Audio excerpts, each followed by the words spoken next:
Hello, everyone. Welcome to join us for the virtual open house today. I'm very excited to share and introduce our program with you all. And my name is Youngju Shin. I'm associate professor in the Department of Organization Sciences and Communication. I'm also the director of the graduate studies, particularly in communication management. My research focused on health communication, immigrant health, intercultural communication, and substance use and risk behavior prevention. Based on my research expertise, I also teach health communication, media, and public health communication campaign on both undergraduate and graduate level as well. Dr. Sabri Hunter is a graduate advisor. Unfortunately, she's not able to join us today, but she is also undergrad director for our communication major and also a graduate advisor for our undergraduate level communication management as well. Her research focused on intercultural communication, computer mediated communication, and also nonverbal communication and emotion. She teaches courses relevant to those areas for both undergrad and graduate levels as well. So, what is communication management for our program? Communication management offers three different tracks. I wanted to emphasize that this is not the set stone, area. If you wanted to move around, each sub-discipline, you're totally fine with that. But we do actually provide a recommendation saying that once you get a received degree from our program, you should be able to at least claim yourself as expertise of either organizational communication, intercultural communication, and or health communications. So we do offer three different communications tracks, and you can definitely design your program of study and also take courses within our program, within our department, and also outside of the liberal arts and science as well. So here are the program descriptions. All students who join us for our MA program are required to take five different courses. Those are considered as a core courses, which include communication theory, persuasion, leadership communication, professional communication, and research methods in communication. As of this year, that we actually offer courses according to the schedule. So those of you who may be able to join us next fall, you are all required to take three courses altogether. And then the following semester, you'll be also expected to take two courses as a core courses. And of course, after you take those required courses, you are given the freedom to choose elective courses as well.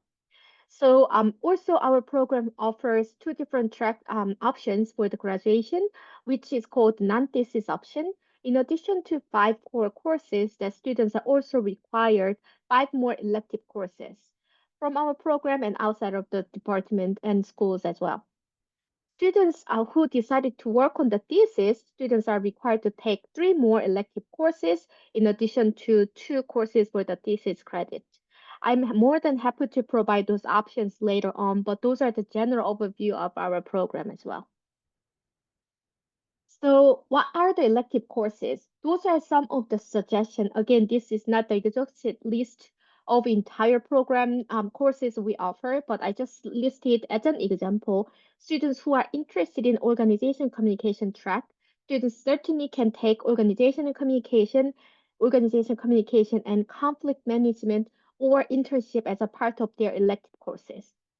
Students who are interested in intercultural communication certainly take courses on intercultural communication or intercultural negotiation. Students who are more interested in health communication can certainly take courses with me about media and public health communication campaigns or health communication and culture. In addition to that, that means, like if you cannot find courses that fulfill all of your needs in your area of interest, we also recommend that students go to the School of Business, find courses that are relevant to organization and communication track. Students who are interested in intercultural communication track, again, that we strongly recommend students to explore what courses out there available for you guys from School of International Affairs or School of Media and Public Affairs as well. Same thing, students interested in health communication certainly are encouraged to take a look at course offerings from the School of Public Health. So here are some of the information of the application due date and the funding opportunity. So for the fall semester, we would recommend that October 1st are full funding consideration and December 1st is without funding considerations. I also wanted to make a note that depends on situation, it is also kind of flexible. So what I do actually as a graduate director is that I encourage students to apply any time point. You do not need to wait until last minute to submit your application. It is totally fine to submit your application as long as we received your application. We can go ahead and process your admission process, and then you'll be notified within a month. And because I just have a assumption that most of you guys are here to learn more about the fall 2025 admission. February 1st is the due date for the application if you want it to be considered for the funding as well. So I just wanted to make a note about it as well.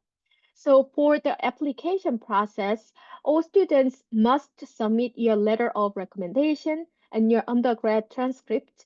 And our program required the minimum GPA score 3 point out of 4 point scale. And then your clear statement of purpose, why you wanted to study in communication management for your graduate program.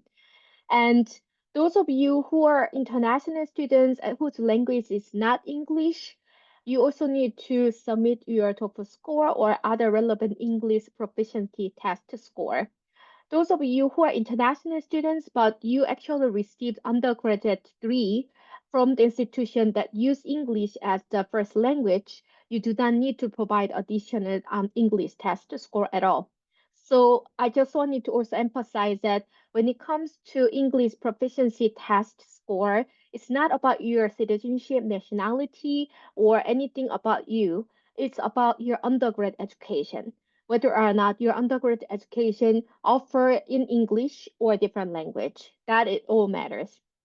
When it comes to funding options, I also wanted to say that our department, the Department of Organization Sciences and Communication, especially in our program, Communication Management, we do not offer any forms of graduate assistantships or graduate assistantship, excuse me, at this moment. So if you would like to apply for any forms of the scholarship award, CCAS, the Colombian College of Liberal Arts, actually, we have a award committee. Once you submit your application, they will process your application as a part of considerations for the fundings. You do not need to take further action. We will actually take all of your application very seriously and then also consider all of your applications for any forms of funding. The award committee will make a recommendation to the college and then you'll be notified based on the award committee decision and whether or not you'll be receiving the partial tuition support scholarships. Those will be in general, most of our students have been actually received some parts of the funding. So it is highly likely that if you prepare your application well, and it will be highly regarded for the funding opportunities as well. But again, that I actually do not actually take a charge of that application process in terms of the funding. So I cannot make suggestion about, like what to do as long as you do your best to submit your applications with your materials. That's all matters as well.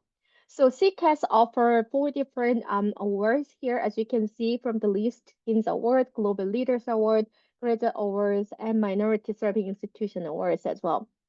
I also wanted to say that for the Minority Serving Institution Award, particularly targeted undergraduate universities in the United States that is considered as minority serving institution, students graduating from those institutions certainly are considered a part of Minority Serving Institution Award as well.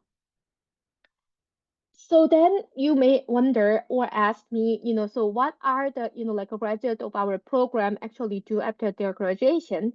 I have to say that some students are considering moving on to PhD program for more like a professional academy life like me as becoming a professor, but other students actually try to find more like different jobs at university as a university, staff members, personnel, or research institute or cooperative organizations and government agency. So most of our students actually have been successful finding job either in cooperative organization or a nonprofit organization in the United States or other, their home country or all over the world.